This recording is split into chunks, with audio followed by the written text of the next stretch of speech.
നമസ്കാരം. Raf talk ഫുട്ബോളിലേക്ക് എവർക്കും സ്വാഗതം. വേൾഡ് കപ്പിനുള്ള ബ്രസീൽ ടീം USA ന്യൂജേഴ്സിയിലെത്തി. അവരവിടെ ട്രെയിനിങ്ങും ആരംഭിച്ചിട്ടുണ്ട്.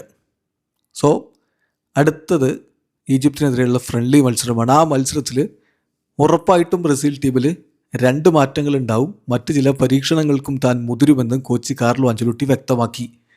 ഇന്നലെ വിമാനം ഇറങ്ങിയ ഉടനെ മാധ്യമങ്ങൾ ചോദിച്ചപ്പോഴാണ് ചില ടെസ്റ്റുകൾ നടത്തും മൊറോക്കോക്കെതിരെ, അത് കഴിഞ്ഞിട്ട് വേൾഡ് കപ്പിലേക്കുള്ള പോക്കാണെന്ന് അദ്ദേഹം പറഞ്ഞത്. അതേസമയം ഉറപ്പായിട്ടും 2 മാറ്റങ്ങൾ പ്ലേയിങ് 11 ഉണ്ടാവും.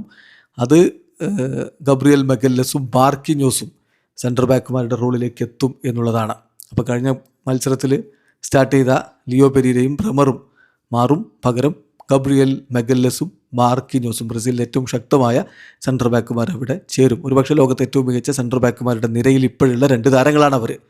വെഫ ചാമ്പ്യൻസ് ലീഗിൻ്റെ ഫൈനൽ കളിച്ച് കഴിഞ്ഞ് താരങ്ങൾ ഇന്നലെ US വെച്ച് ബ്രസീൽ ടീമിനോടൊപ്പം ചേർന്നു.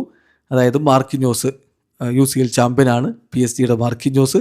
അതുപോലെ ഫൈനൽ കളിച്ച ആഴ്സണലിൻ്റെ 2 താരങ്ങൾ ഗബ്രിയൽ മെഗല്ലസും ഗബ്രിയൽ മാർട്ടിനെല്ലിയും ടീമിനോടൊപ്പം ചേർന്നതോടുകൂടി ബ്രസീൽ സ്ക്വാഡിൽ മുഴുവൻ താരങ്ങളും ജോയിൻ ചെയ്ത് കഴിഞ്ഞു. ഇന്നലെ ട്രെയിനിങ് സെഷനിൽ നെയ്മർ ഒഴികെ മറ്റെല്ലാവരും ടീമിൻ്റെ ആക്ടിവിറ്റീസിൽ ഉണ്ടായിരുന്നു.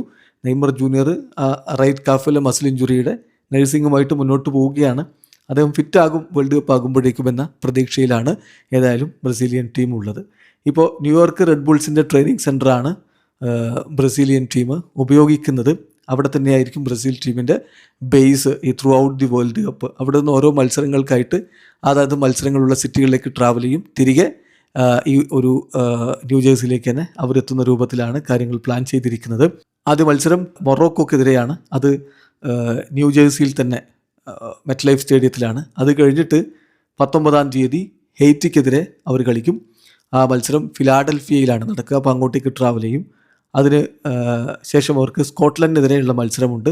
ആ മത്സരം 23-ാം തീയതി ജൂൺ 23-ന് മയാമിയിലാണ്. അതിന് അങ്ങോട്ടേക്ക് ട്രാവൽ ചെയ്യും. ഇതിനിടയ്ക്ക് അവർ തിരികെ ഇങ്ങോട്ടേക്ക് തന്നെ, അതായത് ന്യൂജേഴ്സിയിലെ ക്യാമ്പിൽ തന്നെ സ്റ്റേ ചെയ്യുന്ന രൂപത്തിലാണ് ഇപ്പോൾ കാര്യങ്ങൾ പ്ലാൻ ചെയ്തിരിക്കുന്നത്. എന്തായാലും വളരെ കൃത്യമായ ഒരു അറേഞ്ച്മെൻറ്റ്സിലൂടെ, ഓർഗനൈസിങ്ങിലൂടെ ബ്രസീൽ ടീം ചിട്ടയോടുകൂടി വേൾഡ് കപ്പിന് ഒരുങ്ങുകയാണ്.